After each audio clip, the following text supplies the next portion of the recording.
Native Son by T.D. Hamm. Tommy Benton, on his first visit to Earth, found the long-anticipated wonders of 21st century New York thrilling the first week, boring and unhappy the second week, and at the end of the third he was definitely ready to go home. The never-ending racket of traffic was torture to his abnormally acute ears. Increased atmospheric pressure did funny things to his chest and stomach. And quick and sure-footed on Mars, he struggled constantly against the heavy gravity that made all his movements clumsy and uncoordinated. The endless canyons of towering buildings with their connecting skywalks oppressed and smothered him. Remembering the endless vistas of rabbara fields beside a canal that was like an inland sea, homesickness flooded over him. He hated the people who stared at him with either open or hidden amusement. His Aunt Bee, for instance, who looked him up and down with frank disapproval and said loudly, "For heaven's sakes, Helen, take him to a good tailor and get those bones covered up." Was it his fault he was 6 inches taller than Terran boys his age, and had long, thin arms and legs? Or that his chest was abnormally developed to compensate for an oxygen-thin atmosphere? I'd like to see her, he thought fiercely, out on the flatlands. She'd be gasping like a canal fish out of water. Even his parents, happily riding the social merry-go-round of Terra, after 11 years in the Martian flatlands, didn't seem to understand how he felt. "Don't you like Earth, Tommy?" queried his mother anxiously. "Oh, it's all right, I guess." "A nice place to visit," said his father sardonically. "But I wouldn't want to live here if they gave me the place," said his mother, and they both burst out laughing for no reason that Tommy could see. Of course, they did that lots of times at home, and Tommy laughed with them just for the warm, secure feeling of belonging. This time he didn't feel like laughing. "When are we going home?" he repeated stubbornly. His father pulled Tommy over in the crook of his arm and said gently, "Well, not right away, son. As a matter of fact, how would you like to stay here and go to school?" Tommy pulled away and looked at him incredulously. "I've been to school." "Well, yes," admitted his father, "but only to the colony schools. You don't want to grow up and be an ignorant Martian sandfoot all your life, do you?" "Yes, I do. I want to be a Martian sandfoot. And I want to go home where people don't look at me and say, 'So this is your little Martian.'"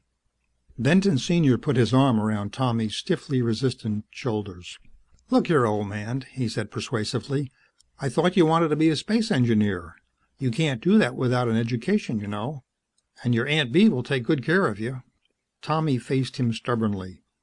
"I don't want to be any old spaceman. I want to be a sandfoot like old Pete. And I want to go home." Helen bit back a smile at the two earnest, stubborn faces so ridiculously alike, and hastened to avert the gathering storm. "Now look, fellas, Tommy's career doesn't have to be decided in the next 5 minutes. After all, he's only 10. He can make up his mind later on if he wants to be an engineer or a rabbara farmer. Right now, he's going to stay here and go to school.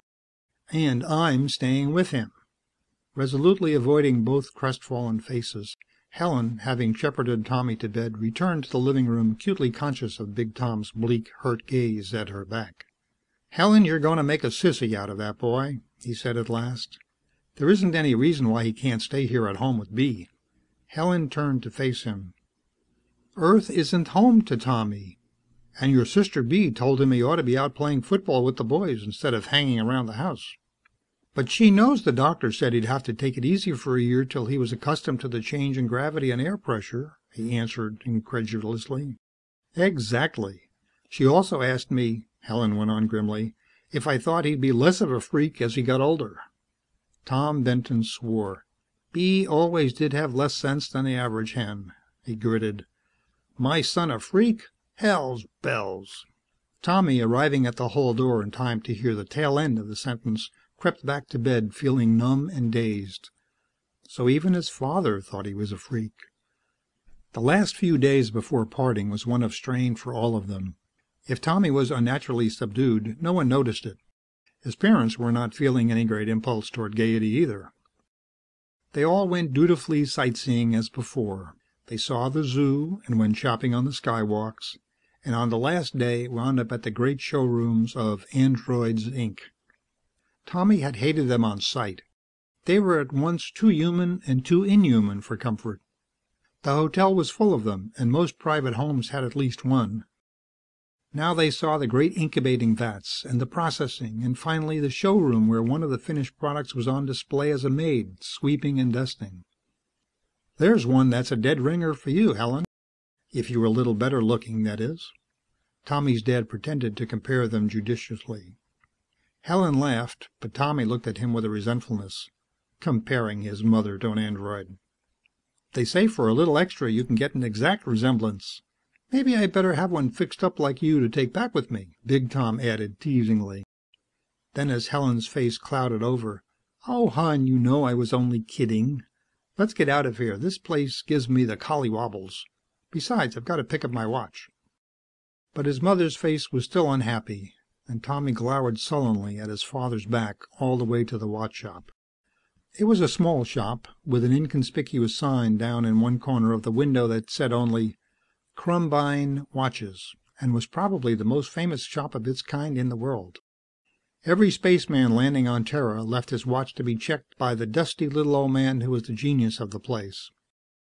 Tommy ranged wide-eyed about the clock and chronometer-crammed interior. He stopped fascinated before the last case. In it was a watch, but what a watch! Beside the regulation Terran dial, it had a second, smaller dial that registered the corresponding time on Mars. Tommy's whole heart went out to it in an ecstasy of longing. He thought wistfully that if you could know what time it was there, you could imagine what everyone was doing, and it wouldn't seem so far away. Haltingly, he tried to explain. "Look, Mom," he said breathlessly, "it's almost 5 o'clock at home. Dowie will be coming up to the barn to be fed. Gosh, do you suppose old Pete will remember about her?" His mother smiled at him reassuringly. "Of course he will, silly. Don't forget, he was the one who caught and tamed her for you." Tommy gulped as he thought of Dowie. Scarcely as tall as himself, the big, rounded, mouse-like ears, and the flat, cloven pads that could carry her so swiftly over the sandy Martian flatlands. One of the last dwindling herds of native Martian Dowies, burden carriers of a vanished race. She had been Tommy's particular pride and joy for the last 3 years. Behind him, Tommy heard his mother murmur under her breath, "Tom, the watch. Could we?" And his dad regretfully, "It's a pretty expensive toy for a youngster, Helen, and even a Ribera Razor's bank account has limits." "Of course, dear, it was silly of me." Helen smiled a little ruefully. "And if Mr. Crumbine has your watch ready, we must go. Bee and some of her friends are coming over, and it's only a few hours till you leave." Big Tom squeezed her elbow gently, understandingly, as she blinked back quick tears. Trailing after them, Tommy saw the little byplay, and his heart ached. The guilt complex building up in him grew and deepened. He knew he had only to say, "Look, I don't mind staying. Aunt Bee and I will get along swell, and everything would be all right again." Then the terror of this new and complex world, as it would be without a familiar face, swept over him and kept him silent. His overwrought feelings expressed themselves in a nervously rebelling stomach, culminating in a disgraceful moment over the nearest gutter. The rest of the afternoon he spent in bed recuperating. In the living room, Aunt Bee spoke her mind in her usual high-pitched voice. "It's disgraceful, Helen. A boy his age. None of the Bentons ever had nerves." His mother's reply was inaudible, but on the heels of his father's deeper tones, Aunt Bee's voice rose in rasping indignation. "Well, I never! And from my own brother, too? From now on, don't come to me for help with your spoiled brat. Goodbye." The door slammed indignantly. His mother chuckled, and there was a spontaneous burst of laughter. Tommy relaxed and lay back happily. Anyway, that was the last of Aunt Bee. The next hour or two passed in a flurry of ringing phones, people coming and going, and last-minute words and reminders. Then suddenly it was time to leave. Dad burst in for a last quick hug and a promise to send him pictures of Dowie and her foal, due next month. Mother dropped a hasty kiss on his hair and promised to hurry back from the spaceport. Then Tommy was alone, with a large, painful lump where his heart ought to be. The only activity was the almost noiseless buzzing as the hotel android ran the cleaner over the living room. Presently even that ceased, and Tommy lay relaxed and inert, sleepily watching the curtains blow in and out at the open window. 30 stories above the street the noises were pleasantly muffled and remote, and his senses drifted aimlessly to and fro on the tides of half-sleep. Drowsily his mind wandered from the hotel's android servants to the strictly utilitarian mechanical monstrosity at home, known affectionately as Old John, to the android showroom where they had seen the one that Dad said looked like Mother. He jolted suddenly, sickeningly awake. Suppose, his mind whispered treacherously, suppose that Dad had ordered one to take Mom's place. Not on Mars, but here, while she returned to Mars with him. Suppose that instead of Mom, he discovered one of those things. Or even worse, suppose he went on from day to day not even knowing. It was a bad 5 minutes. He was wet with perspiration when he lay back on his pillows, a shaky smile tugging at the corners of his mouth. He had a secret defense against the terror. He giggled a little at the thought of what Aunt Bee would say if she knew. And what had brought him back from the edge of hysteria was the triumphant knowledge that with the abnormally acute hearing bred in the thin atmosphere of Mars, no robot ever created could hide from him the infinitesimal ticking of the electronic relays that gave it life. Secure at last, his overstrung nerves relaxed, and he slid gratefully over the edge of sleep. He woke abruptly, groping after some vaguely remembered sound. A soft clicking of heels down the hall. Of course, his mother back from the spaceport.